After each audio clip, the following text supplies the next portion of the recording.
In May 1945, the war ended, but thousands of German tanks were still scattered across Europe. Panthers, Tigers, and Panzer IVs sat abandoned on roads, in forests, and outside ruined factories. The Allies now faced a practical question: what would happen to Hitler's armored fleet? When Germany surrendered on 8 May 1945, its armored force was a shadow of what it had been earlier in the war. Months of fuel shortages, factory bombing, and constant retreat had left hundreds of vehicles scattered across the country. In the Ruhr, in Bavaria, and around Berlin, Allied soldiers found Panthers and Panzer IVs abandoned, often with empty fuel tanks or missing parts taken to keep other vehicles running. Many tanks had been immobilized deliberately, as German crews destroyed engines or gearboxes before surrender. Allied forces quickly secured the tanks left behind. In the American zone, U.S. technical intelligence teams cataloged vehicles at sites such as Ober-Ursel and Geldorf. British Ream units did the same at Hillersleben and Sennelager, while Soviet trophy brigades recovered armor across Silesia and into Berlin. The condition of Germany's surviving tanks varied. Some were almost intact, but mechanically unreliable from worn components. Others had been stripped of radios, optics, or engines, leaving only shells. Prototypes and factory-fresh hulls often lacked complete systems because production had been disrupted by bombing and shortages. Operational records found in workshops helped Allied teams trace wartime deployment, although many documents had been burned in the final weeks. By the summer of 1945, most of Germany's armored fleet sat in Allied-controlled yards, awaiting decisions on whether they would be studied, transferred, or destroyed. As the Allies organized occupation zones in mid-1945, attention shifted from collection to technical evaluation. The United States and Britain wanted to understand how German tanks were designed, why they performed well in combat, and where their weaknesses lay. This meant shipping selected vehicles overseas or testing them at proving grounds across Europe. For the United States, the center of this effort became Aberdeen Proving Ground in Maryland. Beginning in late 1945, the U.S. Army shipped examples of the Panther, Tiger I, Tiger II, Jagdpanther, and several assault guns to the facility. Engineers conducted gunnery tests, mechanical trials, and armor penetration studies. Results highlighted a clear pattern: excellent firepower and optics, but chronic failures in final drives and gearboxes. The British carried out similar studies, though most testing occurred inside Germany. British engineers compared the Panther's sloped armor and long-barreled gun with the Sherman and Churchill designs. They noted that German optics were of very high quality. At the same time, maintenance crews recorded how difficult it was to service German vehicles under field conditions. British evaluations influenced early Cold War thinking, but did not lead directly to domestic production of German-style tanks. The Soviet Union approached the issue differently. Trophy brigades collected large numbers of Panzer IVs, Panthers, and Stugs, primarily for training purposes. Test results confirmed Soviet wartime observations: strong frontal armor and high-velocity guns, but mechanical systems that wore out quickly under harsh conditions. By the early 1950s, most captured German tanks in Soviet hands had been scrapped once spare parts ran out. Some of the most important discoveries came from former research sites. At Kummersdorf and Hillersleben, Allied teams found incomplete hulls and experimental vehicles, including elements of the Maus program and parts of the planned E-series. At Haustenbeck, workshops held damaged Jagdtigers, Panthers awaiting repair, and crates of spare parts, evidence of late-war engineering that never reached full production. Early occupation directives required all German armored vehicles to be reported, secured, and restricted from unauthorized use. This triggered a debate among Allied planners: should the tanks be preserved for study, transferred to other nations, or destroyed to prevent future militarization? Each power pursued different goals. The United States prioritized testing, The Soviets gathered large stocks before deciding their fate, and Britain, limited by manpower and shipping, evaluated fewer tanks on site. Across all Allied reports, conclusions were similar. German tanks paired advanced optics and powerful guns with maintenance-heavy designs. These mixed results shaped early Cold War development, encouraging interest in sloped armor and improved optics, while highlighting the need for simplicity and reliability. After testing ended, the Allies still held thousands of tons of armored vehicles, spare parts, and unfinished prototypes.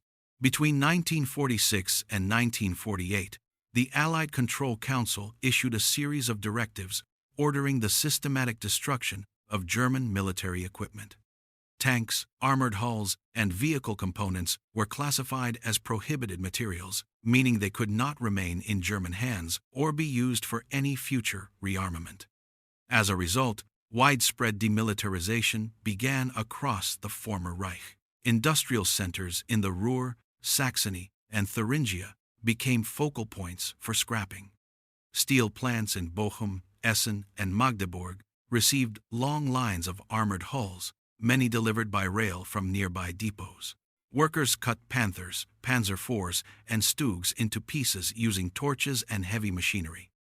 Germany's post-war steel shortage made this recycling effort important for reconstruction, and the recovered metal went directly into rebuilding bridges, factories, and housing. By late 1947, hundreds of armored vehicles had been melted down, leaving little trace of their wartime role. Not all tanks went to factories. In many rural areas, Allied engineers used abandoned German armor as part of environmental or engineering projects. One well-documented example occurred along the Enns River in Austria, where bulldozed Panthers and other vehicles were pushed into embankments to stabilize riverbanks.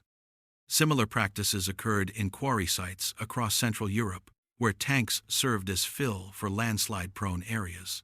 Over time, soil and vegetation covered these remains, making them part of the landscape. Another significant share of surviving German armor became target hulks. The British used tanks at ranges like Lulworth, the Americans at Grafenwöhr and Aberdeen, and the Soviets at various training sites. These vehicles allowed crews to test new ammunition types, practice gunnery, and evaluate the effectiveness of emerging technologies. Once heavily damaged, they were either left in place or broken down for scrap. Clearance operations continued in battle-scarred regions where vehicles had been abandoned during the final months of the war. Czechoslovak and Polish teams removed wrecks from roadsides, forests, and former defensive lines, sending them to scrap yards or using them in land reclamation projects. Former research sites also saw extensive destruction. Incomplete prototypes, such as components of the Maus program, E-series hulls, and experimental chassis were dismantled. The scale of demilitarization left few German tanks intact. Myths sometimes circulate about secret storage bunkers filled with Panthers or hidden warehouses containing undamaged Tigers, but available evidence points to misidentified structures or Cold War rumors. Most of Germany's wartime armored vehicles were destroyed by 1948, leaving only the handful preserved for testing or transferred to foreign armies. The German tank fleet that had once dominated European battlefields had been dismantled piece by piece. While most German tanks were destroyed or recycled, a smaller but significant number found new life in foreign armies, rebuilding after the war. These vehicles filled gaps for nations that lacked modern armor or needed equipment quickly. Their post-war service created unexpected legacies, stretching the operational life of German designs into the 1950s and, in some cases, even the 1960s. France was among the earliest and heaviest users. French forces collected Panthers from depots in southwest Germany and incorporated them into the 503rd Combat Tank Regiment. Crews admired the Panthers' firepower and optics, which surpassed many Allied tanks of the period. But maintenance challenges quickly appeared. With limited spare parts and worn-out drivetrains, French workshops often cannibalized multiple vehicles to keep one running.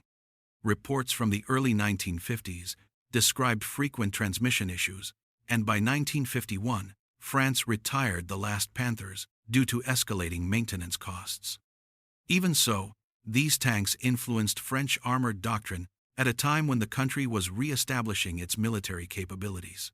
Czechoslovakia played a unique role because it had been a major manufacturing center for German armor during the war. After 1945, Czechoslovak factories continued building the Hetzer, the 13, based on the Panzer 38 chassis. Many of these were sold to Switzerland, which operated them well into the Cold War. The combination of simple mechanics and reliable engines made the Hetzer suitable for nations seeking cost-effective tank destroyers. Czechoslovakia also used leftover Panzer IVs and Stugs before gradually replacing them with Soviet designs. In Eastern Europe, countries such as Romania, Bulgaria, and Yugoslavia received German vehicles either from wartime captures or Allied redistribution.